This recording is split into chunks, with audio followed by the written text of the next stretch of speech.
Aquí comienza RCR Deportes. Acompáñenos a analizar los diversos acontecimientos deportivos a nivel nacional, internacional, regional y polideportivos, bajo la conducción de Alexander Nicoletti.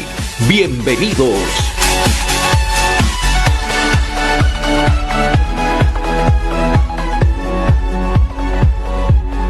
Y en este momento vamos a seguir analizando los partidos amistosos que se van a venir jugando en este mes, en este mes de fecha FIFA, y para ello también vamos a enlazarnos con Diego Martínez, periodista deportivo de Radio Activa desde Ecuador, para hablar justamente del partido amistoso que sostendrá Ecuador contra Arabia Saudita este viernes a la 1 de la tarde, ¿no? Que se va a jugar este encuentro tan importante también para Ecuador, con miras también a lo que va a ser su participación en el Mundial de Qatar 2022. ¿Cómo estás, Diego? Es un gusto saludarte. Bienvenido a RCR Deportes.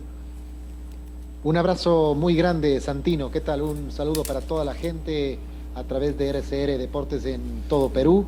Un privilegio, como siempre, y un placer poder compartir con ustedes unos minutos y contarles un poco de cómo está la selección ecuatoriana de fútbol, el equipo de Gustavo Alfaro, cuando estamos a menos de 2 meses para el arranque de la Copa del Mundo en Qatar 2022. Ecuador va a enfrentar los 2 últimos comprobatorios, los 2 últimos partidos amistosos en esta doble fecha FIFA que existe, mañana jugando en España frente a la selección de Arabia Saudita y el próximo día martes jugando en Alemania frente a la selección de Japón. La convocatoria de Gustavo Alfaro se entregó el fin de semana pasado. Están citados los jugadores, hay algunas novedades porque algunos no pudieron estar, sobre todo por tema de lesión, y hay algunos nombres que han sorprendido en la convocatoria. Además, te adelanto, Santino, que Gustavo Alfaro ha confirmado ya el equipo titular para jugar contra Arabia Saudita en Murcia mañana desde las 13 horas en horario de Latinoamérica. Bien, Diego, es importante, ¿no?, que Ecuador esté enfocado en lo que es el Mundial, en estos partidos amistosos, para afinar ciertas cosas, ¿no? Para afinar quizás detalles que se vieron en las eliminatorias pasadas o hace poco que acabaron las eliminatorias, que se pueden arreglar. Ahora, Diego, para ti, ¿qué es lo que tendría que mejorar Ecuador para lo que ya se viene de aquí a noviembre, ¿no?, que es el inicio del Mundial? Hay muchas cosas que Ecuador tiene que mejorar, porque el cierre de la eliminatoria, Ecuador, si bien es cierto, sella su boleto, clasifica a la Copa del Mundo, pero en cuanto a su consistencia de juego dejó algunas dudas. No nos olvidemos que Ecuador, por ejemplo, pierde frente a Paraguay en un partido en donde la selección albirroja le pasa por encima al equipo de Gustavo Alfaro desde lo futbolístico, y después del último partido frente a Argentina en Guayaquil, casi que por decoración, con las 2 selecciones prácticamente ya adentro del Mundial, Ecuador un poco se lava la cara, pero dejó algunas incógnitas sobre el rendimiento, sobre el juego. Y otra cosa muy distinta es la Copa del Mundo. Ecuador está en un grupo que es muy difícil porque va a jugar contra una selección como la catarí, que es la anfitriona, y además también está en el grupo de Senegal, que es una potencia hoy por hoy en el continente africano, y Países Bajos, la selección de Países Bajos que ha venido también creciendo muchísimo, que tiene una renovación y una camada de jugadores importante. Entonces Ecuador, si quiere por ahí dar un golpe en la Copa del Mundo, ¿a qué me refiero con dar un golpe? En clasificar a los octavos de final como mínimo, va a necesitar indiscutiblemente mejorar su juego, mejorar a nivel colectivo, y también que sus individualidades puedan estar en una buena versión, en un buen nivel, porque hay algunos jugadores que lamentablemente en sus clubes han perdido algún espacio, otros, si bien es cierto, lo han recuperado y están teniendo más continuidad, pero me parecería, Santino, contestando directamente la pregunta, que tanto a nivel colectivo tiene que ajustar algunas cosas el profesor Alfaro, y a nivel individual vamos a esperar que los jugadores ecuatorianos lleguen para poder estar en su mejor versión. Y eso esperemos, ¿no, Diego? Porque luego de esta, y toco el tema porque ese es un tema desgastante, ¿no? De esta polémica que se surgió durante todo este mes también sobre la posibilidad de Chile, que saquen a Ecuador del Mundial. Esto también genera un desgaste importante, un desgaste físico, un desgaste mental, ¿no?, en el colectivo de la selección. Pero muy aparte de eso, Diego, ¿cómo se ha visto a la selección? ¿Cómo se ha visto el trabajo que están realizando? Seguramente ya en el partido amistoso el día de mañana y ante Japón se va a ver, ¿no?, el trabajo y lo que quiere implantar el técnico, pero ¿cómo tú has visto el grupo más que todo? A ver, el grupo creo que se ha consolidado, más allá de que a esta altura no tenemos una nómina definitiva de los 26 jugadores que van a estar en la Copa del Mundo. Hoy por hoy podríamos decir que hay muy pocas dudas sobre la presencia de algún jugador o sobre la ausencia de algún otro. Y las dudas más que nada pasan por el asunto físico, por el tema de las lesiones, que ya les voy a comentar un poco cuáles son las novedades que en ese rubro presenta el equipo ecuatoriano. Pero después el grupo está bien, el grupo es un grupo en que ha logrado Gustavo Alfaro consolidarlo. Ha sacado en los últimos días, amigos, el profesor Gustavo Alfaro, un libro escrito por él que habla sobre lo que fue el proceso de clasificación de Ecuador a nuestra cuarta Copa del Mundo. El libro se llama Cazadores de Utopías Imposibles, porque hasta hace 2 años, porque justamente en el mes de septiembre de 2020, cuando Gustavo Alfaro asume la conducción de la selección ecuatoriana, había muchas más dudas que certezas. Y la verdad que la proyección de una clasificación al Mundial no se hacía de forma inmediata. No pensábamos que a Ecuador le iba a alcanzar para estar en la Copa del Mundo de Qatar, sino más bien que era tratar de asentar algunas cosas en los primeros años para luego proyectar una clasificación hacia el Mundial 2026. Sin embargo, el trabajo de Gustavo Alfaro caló hondo en los jugadores, en su creencia, en su forma de ser, en su estado anímico, en su estado psicológico, y Ecuador empezó a pisar fuerte en las eliminatorias prácticamente desde el inicio, y el proceso cambió su objetivo directamente. Ya no era una proyección hacia 2026, sino directamente a tratar de clasificar hacia el Mundial 2022, porque los números y la ubicación en la tabla de colocaciones sobre todo nos hacían esperanzar en eso, nos hacían ver que Ecuador podía estar. Así que Gustavo Alfaro se lleva muy bien con el grupo, los jugadores lo ven a él de una forma hasta paternal, creo, en ciertos casos, porque hay jugadores que son muy jóvenes en el equipo ecuatoriano, y además desde lo futbolístico, más allá de algunos errores, de tropiezos y de equivocaciones que pudo haber tenido en el camino, no tendríamos a esta altura por qué marcar absolutamente situaciones negativas, porque Ecuador consiguió el objetivo de estar en el Mundial y el grupo está queriendo hacer su mejor participación en la historia, porque ese es el objetivo de Ecuador en Qatar 2022, la mejor participación en la historia, es decir, tratar de llegar a unos cuartos de final. Octavos de final en Mundial 2006 había sido nuestra mejor participación. Ahora, Diego, también preguntarte, justamente ya entrando a este tema de la convocatoria, ¿estás conforme con los jugadores convocados para estos 2 partidos ante Arabia Saudita y para Japón? ¿O tú qué hubieras preferido, qué jugador hubieras preferido que puedan integrar esta lista de convocados? Claro que esta no va a ser la lista oficial para el Mundial, ¿no? Pero se va a ver algunos jugadores, se va a probar algunos jugadores y sobre todo lo que vayan a dar en el campo de juego, tanto contra Arabia Saudita y contra Japón.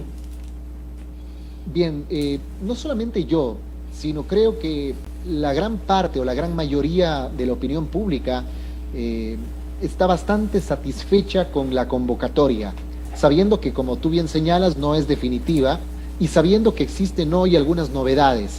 Por ejemplo, Ecuador, de sus jugadores estelares, hoy en esta convocatoria para los amistosos no tiene ni a Félix Torres ni tampoco a Robert Arboleda, que están lesionados. Son 2 defensores centrales, el uno titular y el otro alternante. Titular Torres, Arboleda alternante. El uno en el fútbol mexicano Torres, el otro en el fútbol brasileño Arboleda. Se lesionó hace un tiempo a Ayrton Preciado, está volviendo, pero no está en la convocatoria. Se lesionó el delantero Leonardo Campana, ha regresado a jugar con su club en los Estados Unidos, en el Inter Miami, en el último fin de semana, pero no aparece en esta convocatoria. Por ahí el nombre más discutido de todos, que por su ausencia ha llamado la atención, es el de Junior Sornosa, jugador de Independiente del Valle. Y aquí hay que marcar un par de cosas. Independiente del Valle, la directiva de Independiente del Valle conversó con la directiva de la Federación Ecuatoriana de Fútbol para que no le convoquen jugadores a esta doble fecha de partidos amistosos, salvo el arquero Moisés Ramírez, que estaría a consideración del entrenador para el juego de mañana contra Arabia, pero ya no para el partido contra Japón el próximo martes, y él volvería de forma anticipada a Ecuador, porque Independiente tiene que jugar el próximo fin de semana, el sábado 1 de octubre, la final de la Copa Sudamericana contra el Sao Paulo de Brasil en Córdoba. Entonces Independiente le dijo a la federación, miren, al arquero llévenselo para el un partido, para los dos no, para el uno sí, pero no nos toquen a ningún otro jugador del grupo porque estamos contra un objetivo internacional que para nosotros es muy representativo. Más allá de esto, y lógicamente que genera un bloqueo directo sobre la convocatoria de Junior Sornosa, Gustavo Alfaro no lo llamó a una triple fecha de amistosos en junio, y ahí no había ningún impedimento ni ninguna conversación con la gente de Independiente, y ese es el nombre más discutido hoy por hoy. Si Junior Sornosa finalmente va a estar en la nómina de noviembre y diciembre para la Copa del Mundo o no. Pensaríamos que no, aparte el sistema de juego que viene implementando Gustavo Alfaro es sin un enlace, sin un enganche, viene jugando 4-3-3 casi siempre, y ese módulo táctico que está implementando pues deja a un lado a un jugador de las condiciones o del talento de Junior Sornosa, pero te señalo que es el nombre más discutido hoy por hoy, porque no se sabe si finalmente va a poder estar en el Mundial o no. Méritos desde lo futbolístico indiscutiblemente ha hecho. Diego, ahora quiero salir un poco del tema de Ecuador, y tú has mencionado algo importantísimo: la final de la Copa Sudamericana de Sao Paulo, Independiente del Valle. Justamente no pudimos conversar anteriormente sobre el partido que sostuvo Independiente del Valle contra Melgar de Arequipa, pero preguntarte qué te deja o qué te dejó estos dos encuentros de semifinales entre Melgar, y qué te pareció el juego del equipo de Melgar, del equipo peruano también, a pesar que perdió, ¿no?, en las dos finales por el mismo marcador. Pero ¿qué te dejó esta final, y que lo ponen Independiente del Valle ya en la final, ¿no?, en la final de la Copa Sudamericana? Sí, primero déjame decirte que no creo que es la diferencia el resultado global del ida y vuelta de las semifinales entre Independiente y Melgar. Independiente aprovechó algunas cosas, le salió todo en cuanto a sobre todo la eficacia o el gran porcentaje de efectividad que tuvo en el arco contrario, tanto en Quito como también en Arequipa, y por eso dibujó el resultado que dibujó. Pero este Independiente, nos decíamos en alguna charla previa que tuvimos al partido de vuelta en Arequipa, conversando con ustedes, nos malacostumbró acá a los ecuatorianos a meterse en instancias definitivas o decisivas de los torneos Conmebol. Y lógicamente eso habla bien no solo del trabajo futbolístico que viene haciendo Independiente, sino de la estructura organizacional, de la estructura administrativa, de la fortaleza en cuanto a lo económico y de muchísimos otros valores que Independiente está hoy por hoy cultivando ya, y que los sembró hace tiempo y que los ha empezado a cultivar, y que además lo han transformado como la cantera número 1 de jugadores en el fútbol ecuatoriano. Así que estamos muy contentos por Independiente, esperando que pueda sacar adelante ese único partido que tiene contra Sao Paulo el próximo sábado 1 de octubre en Córdoba. No es fácil, los brasileños son difíciles siempre, y yo creo que un equipo brasileño en un solo partido tiene más posibilidades de ganar que en 2 partidos, y menos aún si es que no tiene que visitar la altura, que puede llegar a ser una fortaleza para Independiente. Así que desde el lado del equipo ecuatoriano, pues más que satisfechos y muy contentos por lo que viene haciendo. Bien, Diego, ¿y qué te dejó Melgar? ¿Qué te dejó el equipo peruano en esta participación y hasta dónde llegó? Porque particularmente a nosotros sí nos dio una alegría inmensa de que después de muchos años, Diego, un equipo peruano llegue a estas instancias. No había pasado desde que Cienciano del Cusco concibe la Copa Sudamericana y la Recopa Sudamericana, ¿no? Pero a ti particularmente, ¿qué te deja esta participación de Melgar de Arequipa? A ver, yo creo que es un deber cumplido, ¿no? Uno lo mira desde lejos, por lo menos de esa forma. La gente en Arequipa, en el día del partido contra Independiente de vuelta, reconocieron lo que sus jugadores, su cuerpo técnico, su equipo había logrado, y han dejado en alto el camino o la bandera del fútbol peruano de regreso en el contexto sudamericano, y eso es importante. ¿Qué me deja? Me deja una sensación positiva de que hay que también empezar a mirar hacia otros clubes, y que ojalá en el contexto Conmebol, en el contexto sudamericano en los próximos años, no tengamos solamente eventualmente a un equipo ecuatoriano o mezclándose con los brasileños y con los argentinos, sino que de a poco también puedan ir ingresando otros y siendo protagonistas. Es difícil sacarlos del lugar de privilegio o ese lugar estelar que bien ganado lo tienen, por supuesto, los equipos peruanos, los equipos argentinos o los equipos brasileños, pero creo que me ha dejado una satisfacción muy grande de mirar que han hecho un trabajo interesante, que consiguieron un resultado histórico, más allá de la eliminación quizás dolorosa que sufrieron contra Independiente. Bien, Diego, y es importante, ¿no? Porque como tú bien lo dices, también hay que acostumbrarnos a que no solamente equipos argentinos o brasileños puedan llegar a estas instancias, ¿no? Sino también equipos del todo el continente, y hacer de esto es una competición importante, ¿no? Como es la Copa Libertadores, la Copa Sudamericana y todo lo que tiene que de competencia de aquí en adelante.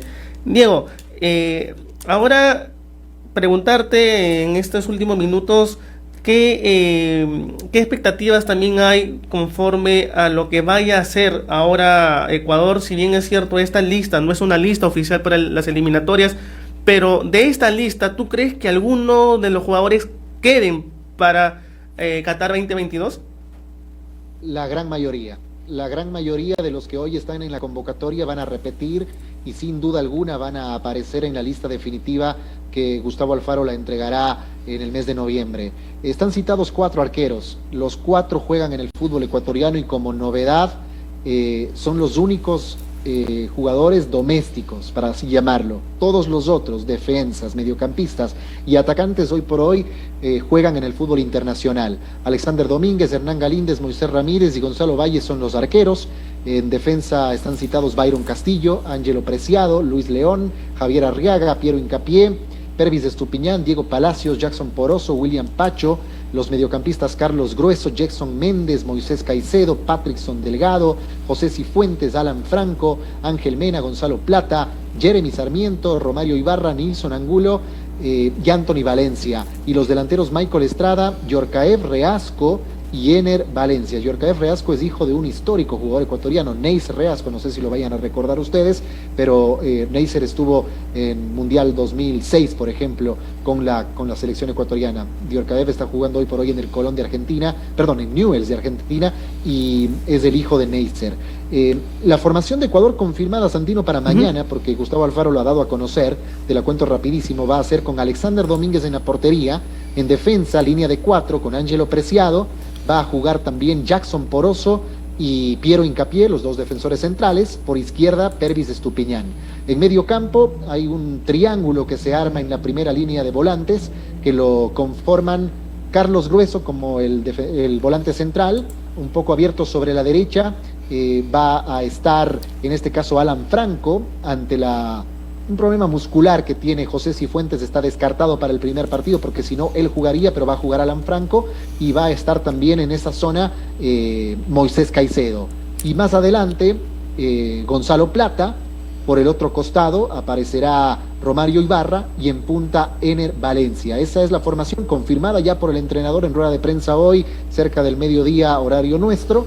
Y él sin ningún temor absolutamente a nada y sin ningún misterio ha dicho vamos de esta forma mañana contra Arabia Saudita. Yo creo que en los amistosos siempre se tiene que medir más allá del resultado, la forma de juego, el rendimiento desde lo individual, también por supuesto desde lo colectivo, pero luego si ganas ampliamente empiezas a ver el resultado, y si pierdes con categoría, es decir, si mañana Arabia Saudita le gana a Ecuador 3-0, vamos a tener una pequeña tormenta antes del arranque de la Copa del Mundo.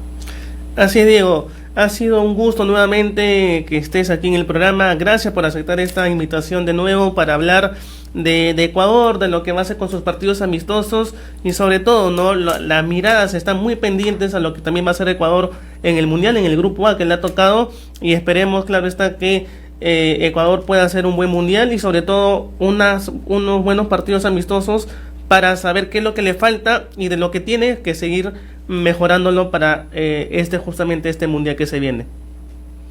Santino, un placer como siempre y un abrazo muy grande a todos los hermanos en Perú. Listo, Diego, un fuerte abrazo, muchísimas gracias.